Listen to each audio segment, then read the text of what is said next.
अब देखा जाए, पिछले वीडियो में हम लोग पढ़े थे टाइप्स ऑफ सेंटेंस। आज हम लोग को पढ़ना है कि एक सेंटेंस से 6 गो सेंटेंस कैसे बनता है, स्ट्रक्चर के अकॉर्डिंग एक स्ट्रक्चर से 6 गो स्ट्रक्चर कैसे तैयार होगा, क्योंकि वॉइस, टेंस, नरेशन ये तीनों जगह इसका काम है। हालांकि काम तो हर पार्ट में, हर चैप्टर में भी है, अब देखिएगा तब पता चलेगा।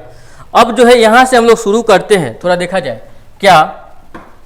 यहाँ पे एक बात जो है लिखिए सबसे पहले कि there are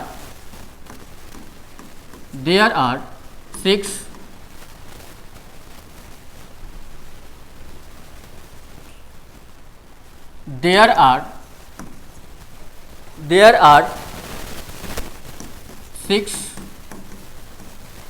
types of the sentence according to the structure, according to the structure।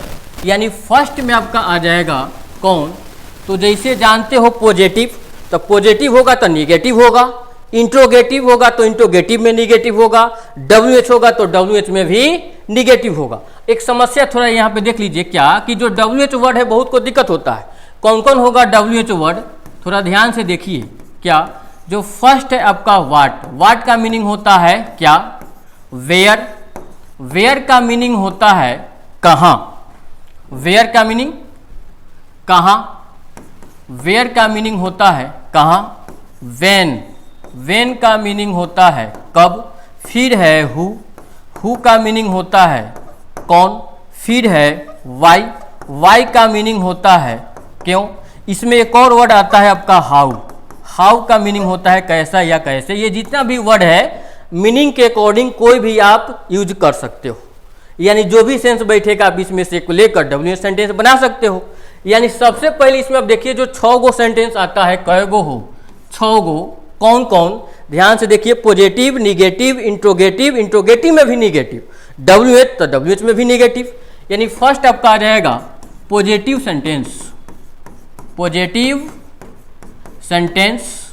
और 2 नंबर में आ जाएगा भाई निगेटिव सेंटेंस, और 3 नंबर में आएगा आपका इंट्रोगेटिव सेंटेंस तो सब जगह कॉमन है, कितना बार लिखिएगा। 4 नंबर में इंट्रोगेटिव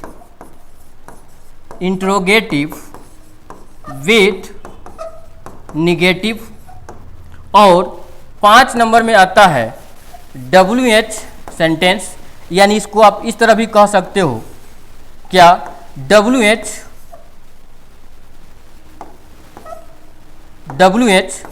सेंटेंस, और 6 नंबर में WH विथ निगेटिव। ध्यान से, बहुत इंपॉर्टेंट है ये जो आपका पॉजिटिव और निगेटिव है, इसमें आपका रहेगा क्या, तो फुल स्टॉप। ये सब बुक में नहीं रहता है लिखा हुआ, लेकिन ये सब ट्रिक है समझने का। अब यहाँ से देखिए ये जो इंट्रोगेटिव है, इंट्रोगेटिव विथ निगेटिव है, WH है, WH विथ निगेटिव, ये सब जगह, ये चारों सेंटेंस में नीचे का जो चारों है इसमें आपको क्वेश्चन मार्क देना पड़ेगा।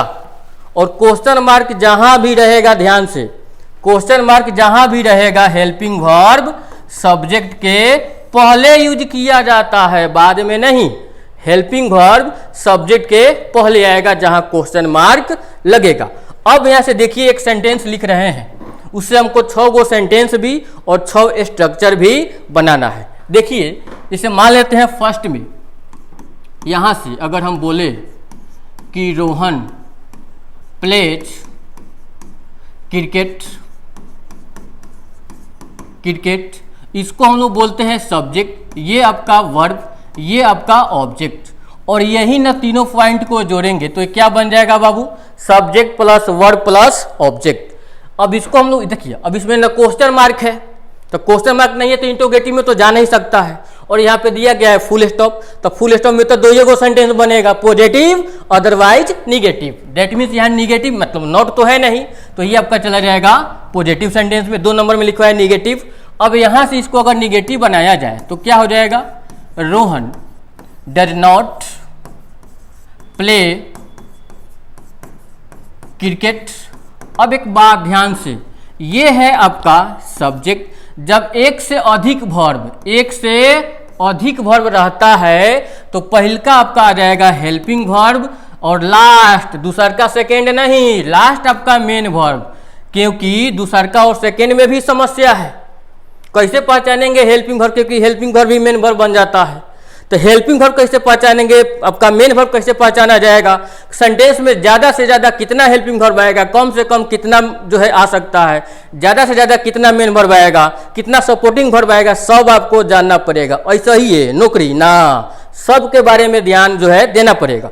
अब यहाँ से एक बात समझिए, जब एक से अधिक वर्ब रहेगा तो फर्स्ट आपका हेल्पिंग वर्ब और लास्ट आपका मेन वर्ब। ध्यान से, अब इस टाइप का बेसिक अगर आप सेंटेंस लिखिएगा तो नॉट का यूज कहाँ किया जाता है, तो नॉट का यूज हेल्पिंग वर्ब के जस्ट बाद। किसके बाद?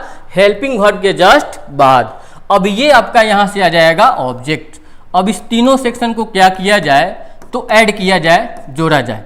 ये आपका चल जाएगा किस में, नॉट लग गया तो निगेटिव सेंटेंस में। अब यहाँ से 3 नंबर में लिख रहे हैं इंट्रोगेटिव। एक बात ध्यान से, यहाँ प्ले में एस है, यहाँ पे एस नहीं है। इसके पीछे भी कारण है, क्योंकि जब डू डर डिड आएगा उसके बाद V1 लेता है। ये ध्यान में रखना है, क्योंकि जब एक बार सिंगुलर आएगा तो डबल सिंगुलर दीजिएगा नहीं। ये तो आपका सिंगुलर वर्ब में एस लगता है तो सिंगुलर, ये तो पहले ही बतलाए हैं, तो ये भी आप ध्यान में रखोगे। अब यहाँ से आगे बढ़ी 3 नंबर में, जैसे हमको इंट्रोगेटिव करना है तो हेल्पिंग वर्ब को बाहर कर दीजिए। जो हेल्पिंग वर्ब है डज, तो डज रोहन प्ले क्रिकेट, और लास्ट में लगेगा क्वेश्चन मार्क। ये आपका आ जाएगा helping verb, subject, main verb, object और लास्ट में क्वेश्चन मार्क। अब क्या कीजिए, तो ये सारे वर्ड को जोड़ दिया जाए। अब ध्यान से, जहां भी क्वेश्चन लगेगा हेल्पिंग वर्ब सब्जेक्ट के पहले यूज किया जाएगा। अब देखते हैं 4 नंबर में लिखवाए हैं इंट्रोगेटिव विथ निगेटिव। तो 4 नंबर में देखा जाए, क्या इंट्रोगेटिव को निगेटिव में कर दो इंट्रोगेटिव के साथ साथ, तो हो जाएगा आपका क्या हाँ, यहां से 1 मिनट ध्यान से देखिए। Does Rohan not play cricket और लास्ट में question mark. Does Rohan not play cricket और लास्ट में क्वेश्चन मार्क। ये आपका आ जाएगा हेल्पिंग वर्ब, ये आपका सब्जेक्ट, नॉट है तो नॉट, यहाँ से ये आपका मेन वर्ब, ये आपका ऑब्जेक्ट और लास्ट में क्वेश्चन मार्क। फिर इसको क्या किया जाए, सबको जोड़ दिया जाए। ध्यान से एक बात, यहाँ पे जब हेल्पिंग वर्ब रहा था भाई, किस में, पॉजिटिव के साथ नोट बनाए थे, तब यहाँ पे आपका हेल्पिंग वर्ब आया था। लेकिन जब क्वेश्चन दीजिएगा तो हेल्पिंग वर्ब को उठाकर पहले करना पड़ेगा। अब यहाँ से एक लास्ट है 5 नंबर में, WH के साथ हमको बनाना है। तो रोहन क्रिकेट खेलता है, तो ये भी पूछ सकते हो कि कब खेलता है, तो व्हेन। तो यहाँ से देखा जाए, when does Rohan play cricket और लास्ट में क्वेश्चन मार्क। ये आपका WH वर्ड, ये आपका हेल्पिंग वर्ब, ये आपका सब्जेक्ट, ये मेन वर्ब, ये आपका ऑब्जेक्ट और लास्ट में क्वेश्चन मार्क। फिर क्या कीजिए, ये सारे वर्ड को आप ऐड कर दीजिए और 6 नंबर में लिखवाए होंगे WH का निगेटिव एक लास्ट। ध्यान से 6 नंबर में आ जाएगा आपका क्या, कि कब खेलता है तो कब नहीं खेलता है। डेट मीन्स यहाँ पे होगा when does Rohan not play cricket और लास्ट में क्वेश्चन मार्क। ये है आपका WH वर्ड, ये है आपका हेल्पिंग वर्ब, ये सब्जेक्ट, ये नॉट है तो नॉट, ये आपका मेन वर्ब, ये आपका ऑब्जेक्ट और लास्ट में क्वेश्चन मार्क। फिर क्या कीजिए, सारे वर्ड को आप जोड़ दीजिए। ये आपका एक सेंटेंस से 6 गो सेंटेंस बनेगा, और एक ही सेंटेंस से 6 गो सेंटेंस भी और 6 गो स्ट्रक्चर भी। सेंटेंस के साथ साथ स्ट्रक्चर भी है। एक पॉइंट यहाँ से ध्यान दीजिए कि फर्स्ट में आपका स्ट्रक्चर था subject plus verb plus object, 2 number में था subject plus helping verb plus not plus main verb plus object, इसको अलग से भी लिख लीजिएगा। 3 नंबर में आ जाएगा helping verb plus subject main verb plus object और लास्ट में question mark. Subject plus verb plus object, subject helping verb not plus, उसके बाद main verb plus object. Helping verb पहले कीजिएगा तो लास्ट में क्वेश्चन मार्क, तो helping verb subject main verb object. अब यहाँ से 4 नंबर ध्यान से सुना जाए क्या इसका निगेटिव, तो helping verb plus subject plus not plus main verb object और लास्ट में क्वेश्चन मार्क। ध्यान से 5वां 6ठा बनाने में कोनो तकलीफ नहीं होगा। क्या कि 5 नंबर में करना क्या है कि WH के साथ ये 3 नंबर लिख दीजिए। देखिए WH plus helping verb plus subject plus main verb plus object और लास्ट में क्वेश्चन मार्क। 6 नंबर लिखना है तो 4 नंबर सेम टू सेम लिखना। अब यहाँ से देख WH plus helping verb plus subject plus main verb plus object और लास्ट में क्वेश्चन मार्क। ये आपको ध्यान में रखना होगा कि एक सेंटेंस से 6 को कैसे फॉर्मेशन होता है। जैसे आप लोग रटते हैं present perfect tense, present indefinite tense का structure subject is am are प्लस V4 प्लस ऑब्जेक्ट, कितना रटिएगा, रूल तूल नहीं होता है। सबके पीछे कॉन्सेप्ट है। आप एक बार ध्यान से इसको करते चलो, खुद पता चलेगा। कितना रटिएगा, 216 गो स्ट्रक्चर होता है। कैसे 12 गो टेंस, तब 12 में 6 गो बनेगा तो कै गो बनेगा 72। अब यही 72 नाइरेशन में भी और वॉइस में भी पढ़ना है। मतलब 72 इंटू 3 216 216 गो स्ट्रक्चर कंप्लीट करना है। ये गो तो यादें नहीं होगा, याद वाद ग्रामर नहीं करना है। एक तो आपको यादें नहीं, 216 को याद होगा। इसलिए इससे बचिए और बने रहिए रितेश सर के साथ। हम तो आपके साथे हैं और रहिएगा तो आपको बहुत फायदा होगा। मिलते हैं नेक्स्ट वीडियो में, तब तक के लिए बाय।